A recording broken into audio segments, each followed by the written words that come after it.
Razole project అధ్యక్షురాలండి.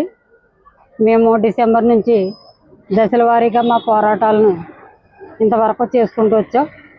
నిన్నటి దినాన్న రాష్ట్ర వ్యాప్తంగా ఉన్న 27 జిల్లాల నుంచి మేము ధర్నాకని వెళ్ళాం. ధర్నాకి వెళ్తే రాత్రి వరకు జరిగింది. తెల్లవారుజామున వాళ్ళు నిద్రనిస్తున్న వాళ్ళ మీద నుంచి దుర్మార్గంగా వాళ్ళు ఉన్న చోటనే వాళ్ళ టెంట్లన్నీ కూల్చేసి కరెంటు వైర్లు పీకేసి వారిని నిర్బంధించి ఎక్కడికి తీసుకెళ్తున్నారో తెలియని పరిస్థితుల్లో కూడా వాళ్ళని తీసుకెళ్ళిపోవడం అనేది మా నాయకుల్ని, అక్కడ ఉన్నటువంటి మా అంగన్వాడీ టీచర్లని, హెల్పర్లని అందరిని కూడా తీసుకెళ్ళడం జరిగింది.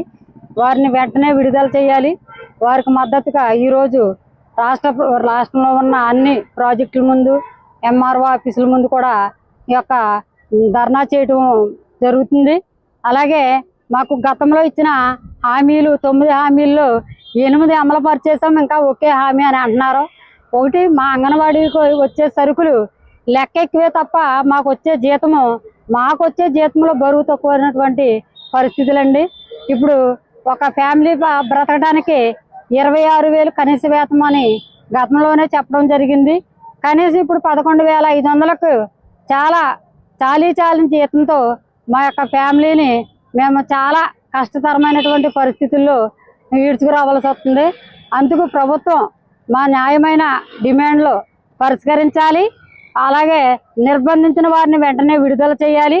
మాకు మా న్యాయమైన కోరికలు పరిష్కరించి మాకు ఇప్పుడు కనీస వేతనం ఇవ్వాలని, మేము బ్రతికేటటువంటి బ్రతుకులు ఒకసారి గమనించి ప్రభుత్వం దిగివచ్చి తన మండు వైఖరిని వదిలి మా జీతాలు పెంచాలని ఆశిస్తున్నాం. నా పేరు సుజాత అండి, ప్రాజెక్టు కార్యదర్శిని. మేము నిన్నంతా టీచర్స్, హెల్పర్స్ అంతా కలిసి విజయవాడ ధర్నాకి వెళ్ళాము. మహాధర్నా నిన్న సాయంత్రం వరకు సానుకూలంగానే జరిగింది. సాయంత్రం వరకు ఉన్న వాళ్ళు మాత్రం అక్కడ భోజనాలు చేసి నిద్రిస్తుండగా దుర్మార్గంగా అర్ధరాత్రి తాళ్లతో కట్టేసి వాళ్ళని బంధించి కొంతమందిని అటు పడేసేసినట్టుగా చేసి, అలాగే మా రాష్ట్ర కార్యదర్శి ఎవరో బేబీరాణి గారికి చెయ్యి కూడా విరిగిపోయిందండి. చాలా మందికి కాళ్ళు చేతులు కూడా నొప్పులు పట్టేయటం ఆ పరిస్థితి జరిగింది. తర్వాత వాళ్ళని బస్సులు ఎక్కించుకుని ఎక్కడెక్కడికో తీసుకెళ్ళిపోయారు. చిత్తూరు, కడప, అలాగే దమ్మాయిగూడెం వాటికేసి ఎక్కడెక్కడికో వాళ్ళని తీసుకెళ్ళిపోవడం అది జరిగిందండి. ఇదైతే చాలా దుర్మార్గంగా మరి ప్రభుత్వం చేసింది. అంచేత వెంటనే ప్రభుత్వం దిగి వచ్చి మా సమస్యలను పరిష్కరించి, అలాగే మా సమస్యలను వారు పరిష్కరించి మాకు న్యాయం చెయ్యాలని మేము ఇక్కడ ధర్నా చేస్తున్నామండి. నేను రాజోల్ ప్రాజెక్ట్ వర్కర్ నేను ఓన్లీ. మాది రాజోల్ సెక్టర్. అయితే మేము 42 రోజులు, గత కాలంలో 42 రోజులు చేసాము. అప్పుడు వాళ్ళు మద్దతు చెప్పారు, తెలుగుదేశం వాళ్ళంతా వచ్చి మేమంత చేస్తామని చెప్పి మమ్మల్ని మా యొక్క ప్రభుత్వం అధికారంలోకి వస్తే మేము ఇంత ఇస్తామన్నారు. అయితే ప్రభుత్వం అధికారంలోకి వచ్చాక అప్పుడే 2 సంవత్సరాలు కావస్తుంది.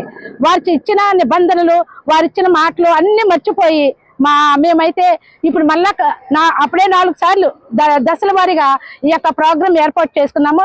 నిరాహార దీక్షలు కూడా చేసాము. అదే రీతిగా మేము విజయవాడ మహాధర్నా పెట్టాము. మహాధర్నాలో కూడా మా వాళ్ళందరూ చాలా మంది వచ్చారు. మొత్తం అన్ని రాష్ట్రం అంతా కవర్ చేశారు. ఏ ఒక్కరూ మనలేదు, అందరూ వచ్చారు. అయితే లాస్ట్ 4 గంటల నుండి మేము వచ్చేయటం జరిగింది. కొంతమంది ఉండిపోవటం జరిగింది. ఆ రాత్రి 12 గంటలకి మా వాళ్ళందరినీ నిర్బంధించి చాలా హింస పెట్టారండి. లేడీస్ అని చూడకుండా వాళ్ళని దుర్మార్గంగా ప్రవర్తించింది ఈ ప్రభుత్వం. అలాంటి చెప్పిన మాటలు ఏమైపోయినాయో మాకు తెలియదు. ఇప్పుడైతే వాళ్ళ చేతులు ఇరగొట్టారండి. మా యొక్క బేబీరాన్, మా నాయకురాలు చేతులు ఇరగొట్టేశారు. మా నాయకులందరినీ బంధించి కొట్టేశారు. వాళ్ళ చీరలు కూడా లాగి నానా బేభత్సం చేశారు. వాళ్ళని బంధించేసి రాత్రి టైంలో 1 గంట టైంలో కరెంట్ అంతా ఆఫ్ చేసి లైట్లు ఆపేసి, లేడీస్ ఉన్న కాడ లైట్లు ఆపటం ఎంత దుర్మార్గమైన స్థితి అండి. వాళ్ళు ఆనాడు చెప్పిన మాటలేంటి, వాళ్ళు ఈ రీతిగా చేశారు. మేము అలా చేయము, మీకు కావలసిన ప్రతి షరతు మేము నెరవేరుస్తాము, మీ కోరికలన్నీ నెరవేరుస్తాము అని ప్రతి నాయకుడు వచ్చి మా దగ్గర వాగ్దానం చేసి ఆ వాగ్దానాలు ఏమైపోయి, ఆ వాగ్దానాలు నెరవేర్చడం కాకుండా ఒక స్త్రీ అని చూడకుండా దుర్మార్గంగా ప్రవర్తించారండి. మమ్మల్ని అందరినీ, మా యొక్క నాయకులందరినీ అరెస్ట్ చేసి ఎక్కడ తీసుకెళ్లారో మాకు తెలియదు, వాళ్ళు ఎక్కడున్నది కూడా మాకు తెలియదు. ఇదంతా దుర్మార్గత్వం కదా. ఇప్పుడు మేము మార్చి నెలలో స్త్రీల యొక్క సాధికారత ఉమెన్స్ డే చేసుకోబోతున్నాం. ఉమెన్స్ రోజుని ఇష్టం వచ్చినట్టు చక్కగా చెప్పేస్తారు, స్త్రీలకి ఇలా చేస్తాం, అలా చేస్తాం, అన్ని చేస్తాము, స్త్రీలని ఇలా గౌరవించాలని చెప్తున్నారు. వాళ్ళు తెలుగుదేశం వాళ్ళు, మా యొక్క ప్రభుత్వం ఏ రీతిగా గౌరవించింది ఇప్పుడు స్త్రీలని? అరెస్ట్ చేయటమేనా? వాళ్ళ స్త్రీలు చీరలకు లాగటమా? వాళ్ళ చేతుల్ని ఇరగొట్టటమా? వాళ్ళు పోరాడుతున్నది న్యాయమైన కోరికలను అడుగుతుంటే వాళ్ళని ఆ రీతిగా బంధించటమా? అదేనా వాళ్ళు చేసింది మాకు? అదేనా మాకు న్యాయం చేసింది? అలాగాని మేము ఎందుకు ఓట్లేసి నెగ్గించాం? మేము ఇందుకే ఓట్లేసి నెగ్గించామా? మీరు జగన్మోహన్ రావు గారిని నెగ్గించారు, మీరు ఇన్ని బాధలు పడుతున్నారమ్మా. మమ్మల్ని నెగ్గించండి, మీకు అన్ని బాధలు చేస్తాం, ఇన్ని చేస్తాం, అన్ని చేస్తాము, మీ కోరికలను తీరుస్తాము, మేము 26,000 మీకు జీతం ఇస్తాము, మేము తెలంగాణ కన్నా ఎక్కువ ఇస్తాం మేము అని మాతో షరత్తు పెట్టి, మాతో ఒప్పందం చేసుకుని, మాతో మా ఓట్లు వేసుకుని, ప్రతి ఒక్కరు ఓటు వేసి ఆయన గెలిపిస్తే ఈ రోజున అక్కడ కూర్చున్నారు. అక్కడ కూర్చుని ఇదా మాకు న్యాయం చేకూర్చింది? మమ్మల్ని కొట్టటమా, దుర్మార్గంగా ప్రవర్తించటమా, అర్ధరేఖల మా యొక్క నాయకులను కొట్టి లాగి తీసుకెళ్లి వాళ్ళు ఎక్కడికి వెళ్తున్నారు, ఎక్కడ పెట్టారో మాకు తెలియదు ఈ రోజుని.